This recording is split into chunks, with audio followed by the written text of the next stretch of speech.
So, let's just see. Can we move that up? There we are. Perfect.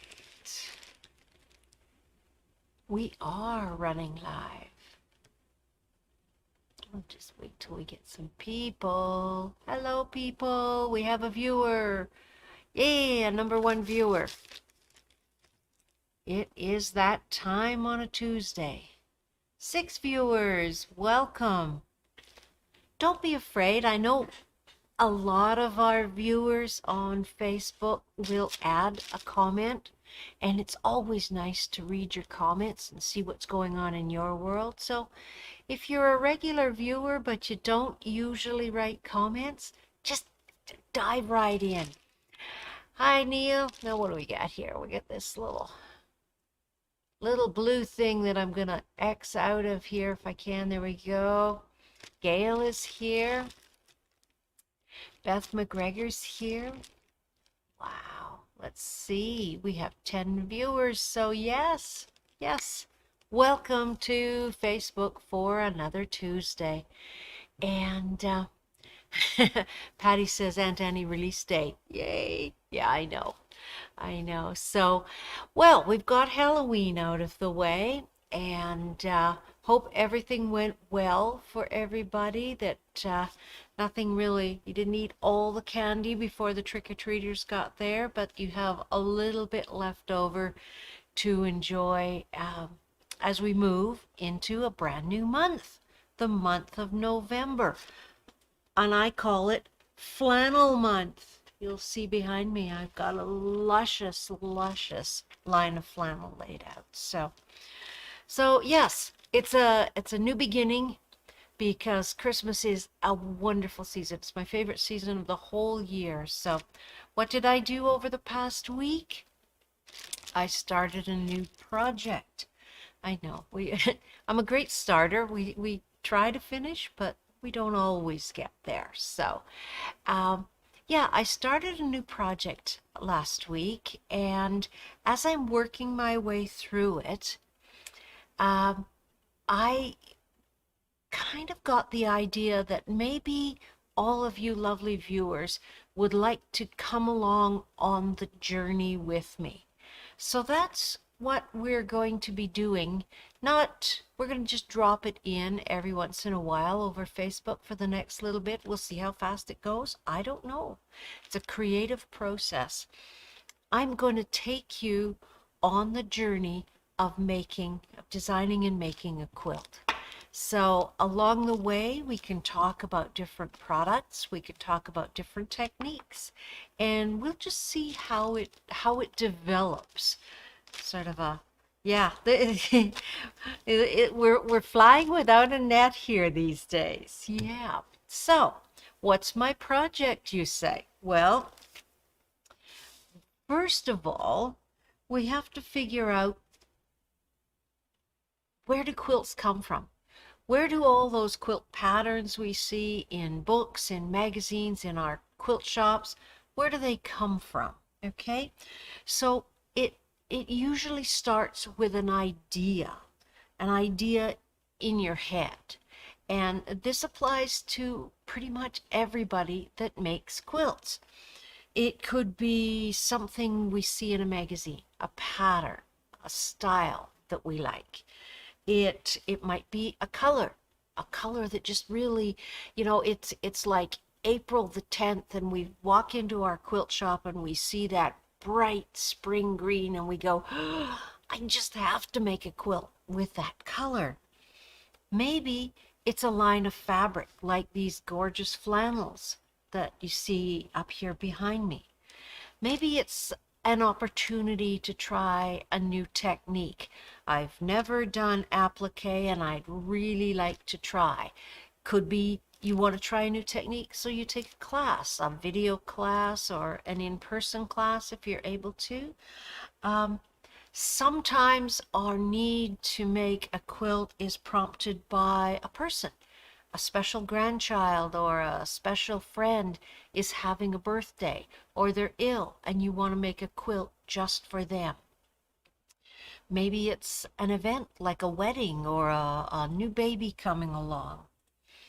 So there's all different reasons why we decide to, I'm going to make a quilt. Okay.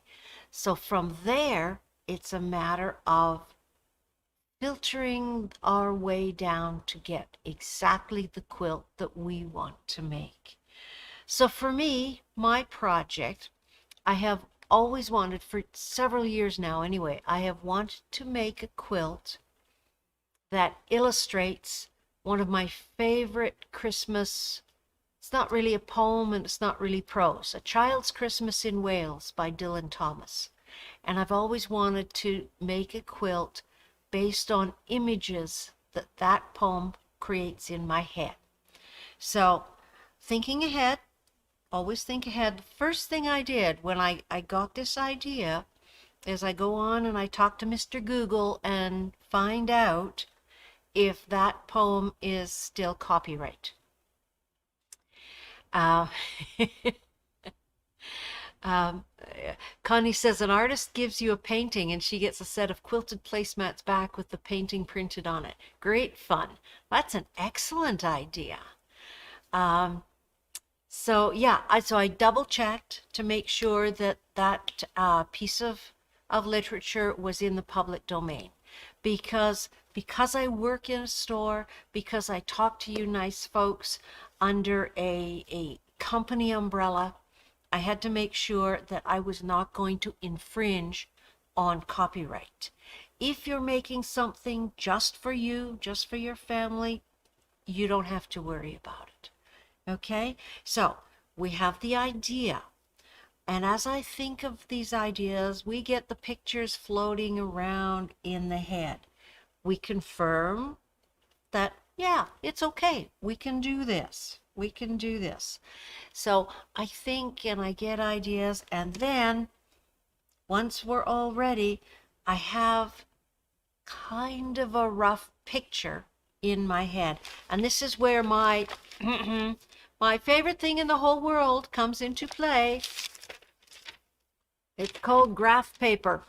Yeah, I do a lot of work. I'm not super computer literate that way, so I work on graph paper.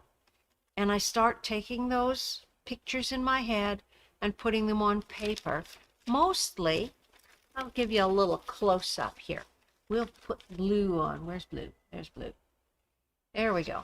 So this is what I start with. I say, okay, I kind of want it to look like this. I kind of want blocks, and I want pictures, and I want writing. Okay.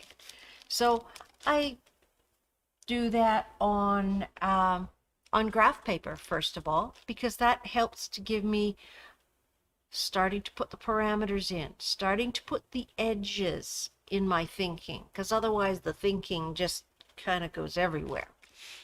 So now I have a basic format based on the pictures in my head. And for a long while, I kind of thought I could sort of see it in wool applique.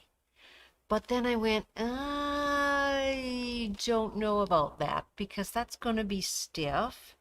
It would be a lovely wall hanging, but maybe I don't want a wall hanging.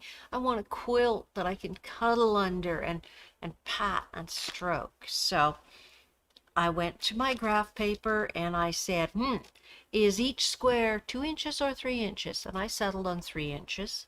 So that was size determined. And that is a really big help, because the size of your quilt is going to help determine what techniques and materials you use. So I said, no, I want a quilt I can cover up in. So that means I can't use wool applique, wool felt, because it's not really cuddly. It's very easy to work with, but it's not really cuddly. I also asked myself, well, what techniques would I like to use? Do I want to do piecing? Do I want to do applique? And I love doing applique, so that was kind of a no-brainer. I'm doing applique. But what kind of applique do I want to do? Right now, as you probably remember seeing on Facebook, I'm doing needle turn applique with cotton, and I'm going, gee, I wonder if I can do that with flannel.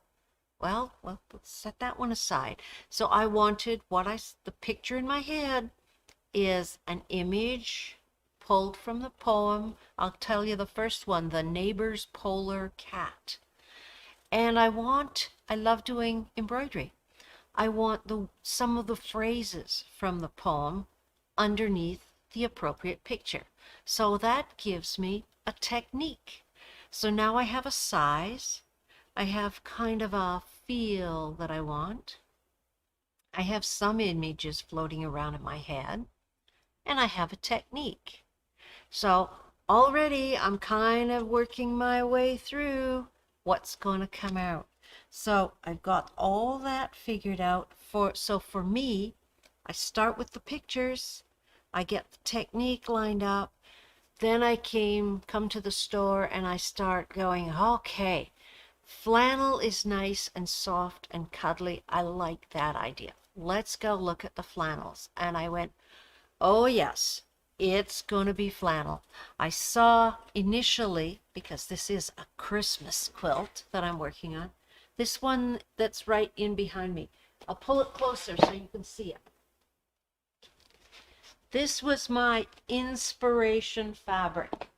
And I often do that. I will start with one fabric and work out from there. Sometimes I end up changing. But this was my inspiration. Lovely snowflake, light background. I didn't want a dark quilt. I wanted something light. And I love colors and I love working with color and putting everything together. So this is my base. And then I started adding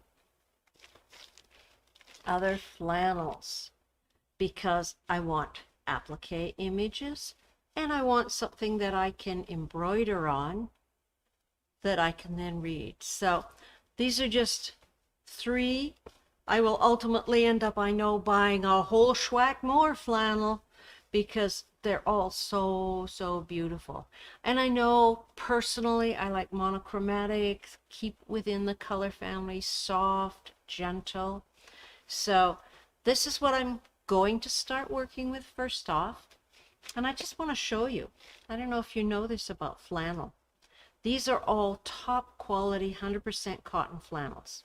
And I have washed them and I have pressed them. You'll notice I serged the edges on these pieces because, hey, we don't want those strings in the laundry. So if I take this nice medium gray flannel and I open it up and I look on the back side, you can see it's quite light on the back side. Even this darker one, still quite light. It's because these are created by putting dye on the surface of the flannel. And it soaks in quite well, works great in quilts. But if you've ever made clothing out of flannel that is light on the inside like that, and then you run those pajama pants through the wash and they look not so dark, what's happening is the dye is not washing out of that. But those fibers are rotating in the laundry. They're actually twisting. I'm going to hold this up. Those fibers are rotating. So gradually the white side of that thread is coming to the surface. That's why sometimes our flannels can look a little faded after they're laundered. But have a look at this piece. This is a dark blue plaid. It's not really showing up on that camera. But if I open this one out and open it out the other way, you can't see the difference. Let's try the other camera feed, see if it's a little better color-wise. These dark ones don't always show. You'll see when I open it out, it's the same color. There's another one in behind me here. This taupey gray one, same thing, same color back and front, slightly different texture. And that's because those fabrics, the yarn is dyed before the fabric is woven, so you don't have to worry about them fading from those fibers twisting on you. So yes, this is luscious. This blue one This is amazing. It actually feels a little bit thicker.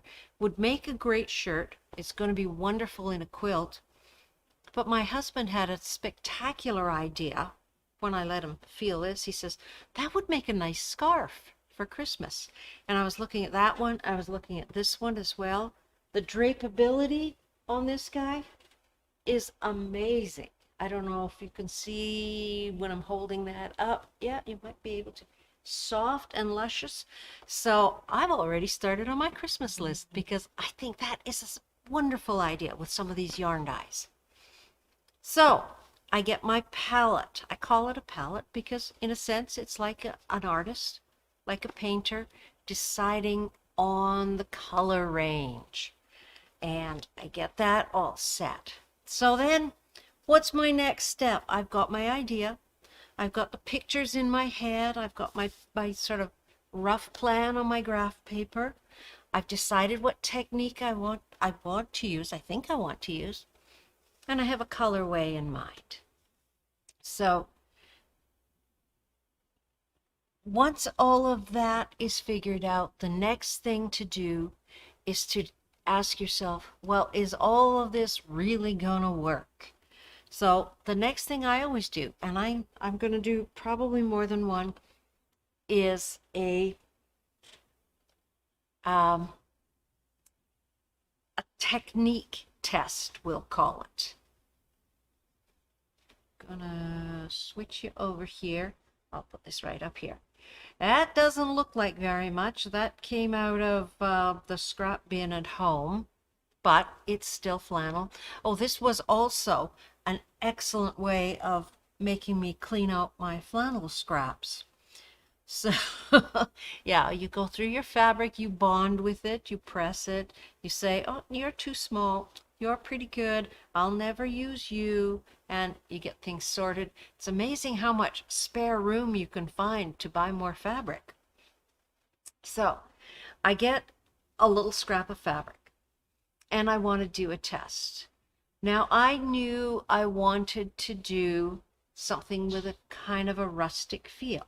So this is flannel on flannel. And I like doing handwork, so I wanted to do a blanket stitch edging. So I tried blanket stitching the raw edge of the flannel.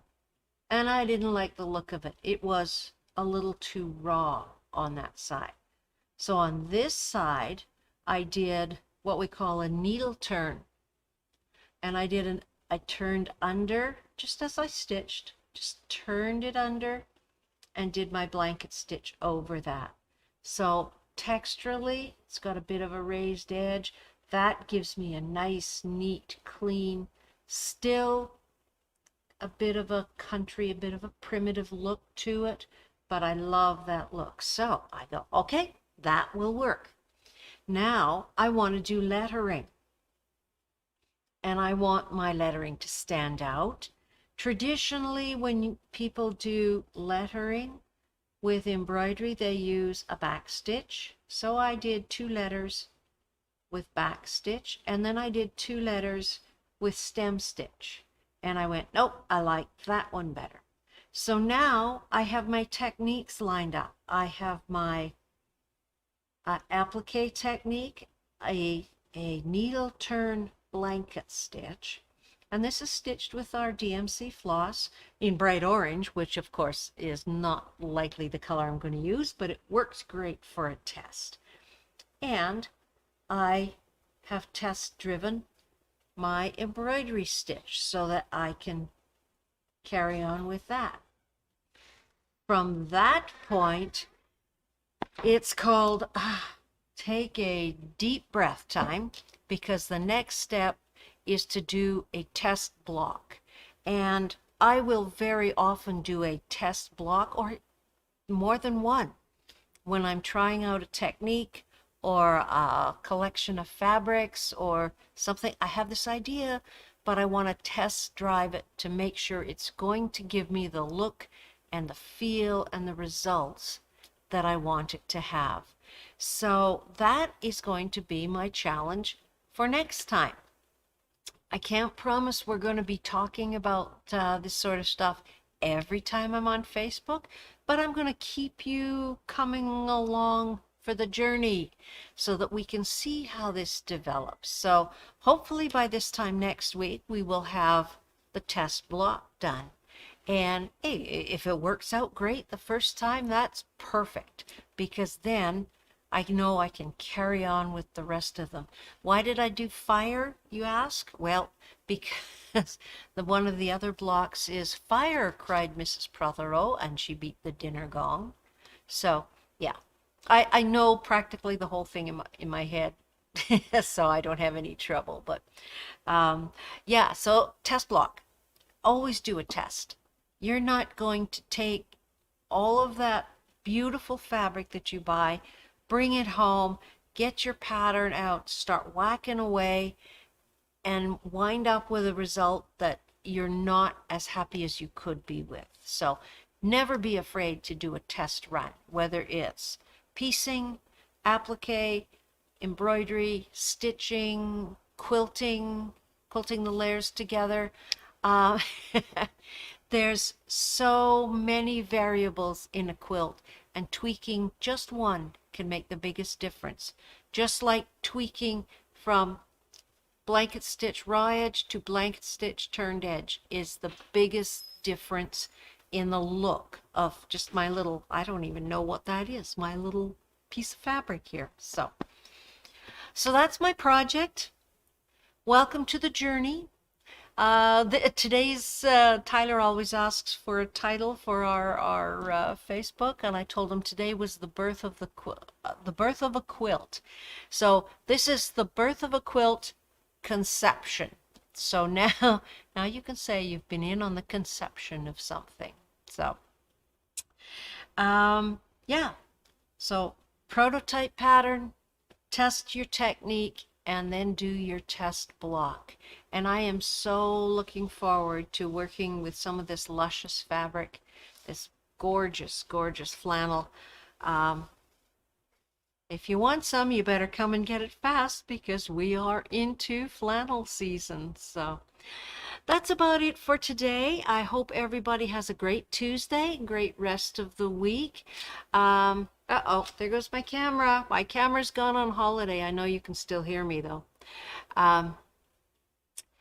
Have a great rest of the week. I'm not sure if I might possibly be back on Thursday. We're still trying to work out a plan for November Facebook.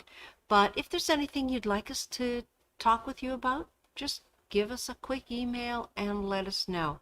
So tomorrow's Wednesday. That means you're getting Sandy coming up with some great Christmas ideas. We got to think ahead. It's coming up on us really fast. So have a great Tuesday, everybody. I will see you next time.